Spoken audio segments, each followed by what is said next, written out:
So far, we have seen why Go exists and how programs are structured. Today, we are diving into something fundamental, how Go handles data. Every program stores data, and understanding variables and types is key to writing reliable, predictable code. If you are coming from Python, this lesson will gently challenge some of your assumptions. Here's what we are going to cover in this lesson.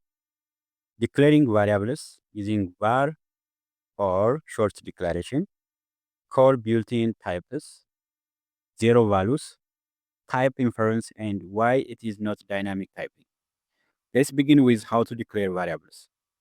In Go, the traditional way to declare a variable is using the var keyword. For example, var age int equal 30.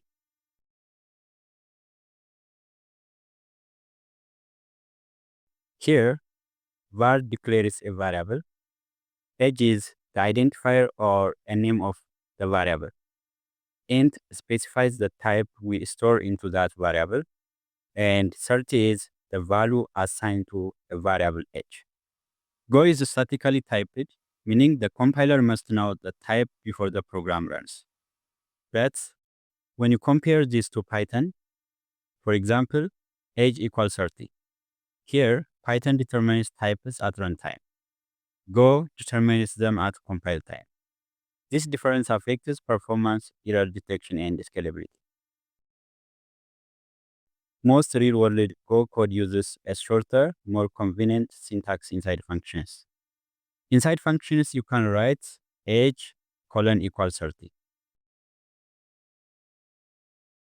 This is called short variable declaration. Here, Go sees 30, then infers the type as int, finally logs that type to the variable. You cannot use : equal at the package level or a short declaration because Go balances clarity and convenience. Global variables are explicit for maintainability, while local variables are concise for readability.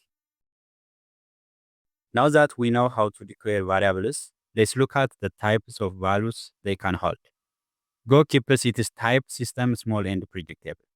We will focus on the most common types you will use every day. Let's start with int. Int is used for whole numbers, no fractions, no decimals. For example, count equal 10.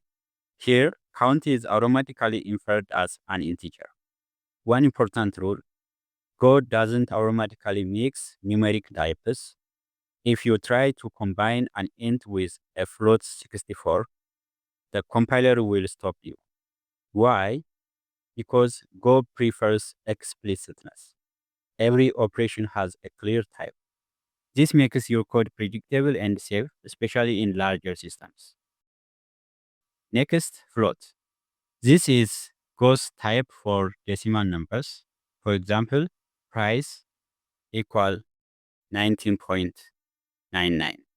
By default, all decimal literals are float 64. Go chooses float 64 because it provides precision and consistency across platforms. Again, no implicit mixing with integers. If you need to convert, you must do it explicitly. This explicitness prevents subtle errors and makes your program more reliable. Now let's look at a string. Strings represent text. For example, name, Go developer. In Go, strings are immutable. You cannot change them once created. UTF encoded, save for international text. This means string operations are predictable without hidden side effects. Strings in Go are simple, reliable, and consistent. Finally, Boolean. Bool represents logical truths, only two possible values, true or false. For example, is active, true. Here's the key difference from Python. In Go, conditions must be Boolean. You cannot use integers, strings, or other values as shortcuts. In Python, this works. For example, if 1, print true. In Go, it doesn't compile. You must write if count greater than 0, print true. This strictness ensures clarity and avoids ambiguous code. All right, now that we know the core types, here's an important concept called zero values. In Python, uninitialized variables usually become none. In Go, every declared variable automatically gets a zero value. For example, var age int. When you print age, you will see 0 because it just automatically gets 0 value, not none value. Every type has a 0 value.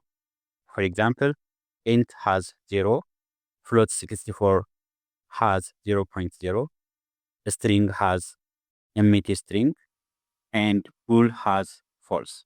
This guarantees memory safety. No garbage values, no surprises.